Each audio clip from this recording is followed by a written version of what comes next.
Hello everyone, welcome to Data Engineering Studies. In this video, we are going to learn about Apache Iceberg in Snowflake. By the end of this video, you will understand what is Iceberg, how it stores data, how it connects to Azure, and how to load CSV file into Iceberg table. So let's get started. So what exactly is Apache Iceberg? Normally when you create a Snowflake table, your data lives inside Snowflake. You don't have control where it is stored. With Iceberg, it is different. Data is stored in your own Azure storage as Parquet files. And Snowflake just reads and writes to it. So you own the data. Snowflake is just the engine. There are three main things Iceberg gives you. First, open format. Data is stored in Parquet file in your Azure ADLS and any tool can read it, not just Snowflake. Second, full DML. You can insert, update, delete and merge just like any normal table. Third, multi-engine. Snowflake can read it, Spark can read it, Flink can read it, Azure Synapse can read it, all from the same file. And on top of that, you get schema evolution, time travel, ACID transaction, and partition evolution. We will talk about all these in a moment. Let's see how Iceberg stores your data. When you write data into an Iceberg table, two things happens inside Azure container. First, a data folder is created. It contains the actual Parquet files, your real raw data. Parquet is compressed, so it is smaller than CSV. Second, a metadata folder is created. It contains snapshot files, basically the history of every change you made to the table. Now here is the important part. Every time you insert or update, Iceberg does not overwrite the old file. Instead, it creates new snapshot. This is exactly what enables time travel. Because old snapshots are still there, you can go back and query your table as it was an hour ago or days ago. Think of it like a Git for your data. Let's see how to connect Snowflake to Azure.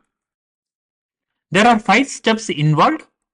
First, in Azure portal, create a storage account as Azure ADLS Gen 2. Second, create a container inside storage account. Third, in Snowflake, create an external volume.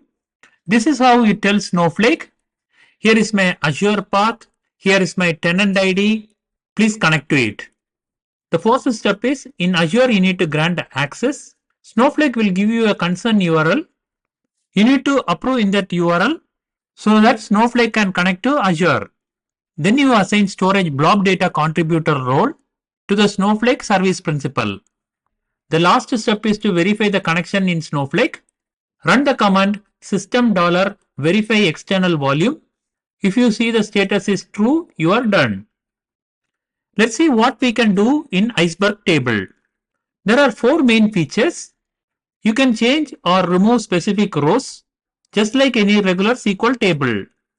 Behind the scene, Parquet files are immutable. So Snowflake writes a new file and makes the old one as replaced. The second feature is merge, which is also called upsert. If a row already exists, we need to update it. If it doesn't exist, we need to insert it. Both the update and the insert happens in one statement. This is perfect for change data capture when you are syncing data from source to target. The third feature is time travel. You can query your table as it was at any point of time in the past.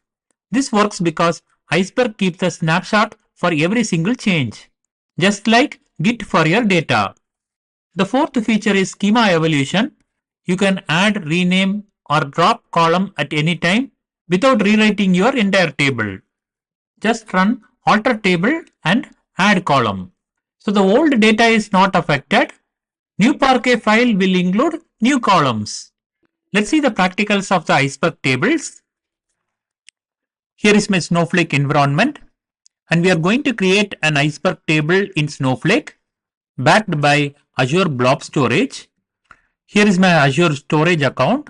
My storage account name is new storage ice. Inside the storage account, I have the container source. Inside the source container, I'm going to create a folder. I'm going to name my folder as Iceberg. Let me create this folder. The folder is successfully created. The first step is in Snowflake, we are going to create an external volume. The external volume tells Snowflake where our Azure storage lives. I'm going to create an external volume with the name Iceberg Azure underscore V. Inside that, we have storage location. We are giving a name for the storage location, and our storage provider is Azure. In the storage base URL, we have provided the storage account name and the container name. Our container name is source. Inside that, we have created a folder Iceberg, and I am also giving my tenant ID. We can get the tenant ID from the Entra ID. From the Entra ID, we can get the corresponding tenant ID. Let me create the external volume. The external volume is successfully created. Next, I am going to verify the external volume. I am running the query select system dollar verify external volume name. Let me run this query. We are seeing the status as success equal to true. Inside this, we have a consent URL. Select this URL and put it in a browser. And if you go to this URL, we need to give consent. Since I have already done, I am skipping that step. Now let me create the database and the schema. I'm going to create a database Iceberg underscore demo. Inside this database, I'm going to create a schema bronze. Let me create the schema. Now I am going to create this Iceberg table. My table name is vehicles. I have 5 columns: vehicle ID, fleet number, vehicle type, status, and model year. Here I have given the category as Snowflake, and I have provided the external volume name. Here is my volume name. Next, I have given the base location. My base location is bronze/vehicles. So inside my folder Iceberg, in my storage account, container, source, Iceberg. Inside this, a folder with the name bronze will be created, and inside bronze folder, a folder with the name vehicles will be created, and the files will be generated in that folder. I'm creating this table as Iceberg. Let me create the Iceberg table.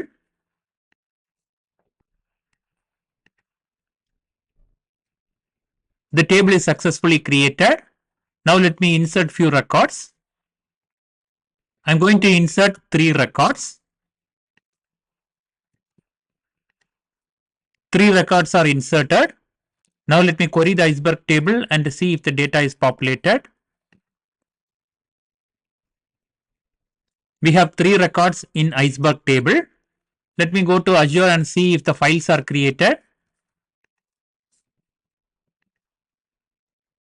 Inside Iceberg folder, I see bronze folder got created. Inside that, we have vehicles folder got created. Inside this, we have data folder. Inside this, we have data files. We see that the files are in Parquet format. And we also have metadata folder where we have the metadata information. Inside the metadata folder, we have the snapshot manifest file. We have the snapshot manifest file which is in Avro format. And we also have the manifest file which has the row count and stats. Next we have the table snapshot information. This is the power of Apache Iceberg. Your data resides in open format in Azure, not locked inside Snowflake. So other engines like Spark, Azure Synapse can read these files directly. I hope you like this video and I am sure that you learned something new today. If you do like this video, please consider to subscribe and I'll see you in yet another interesting video. Thank you.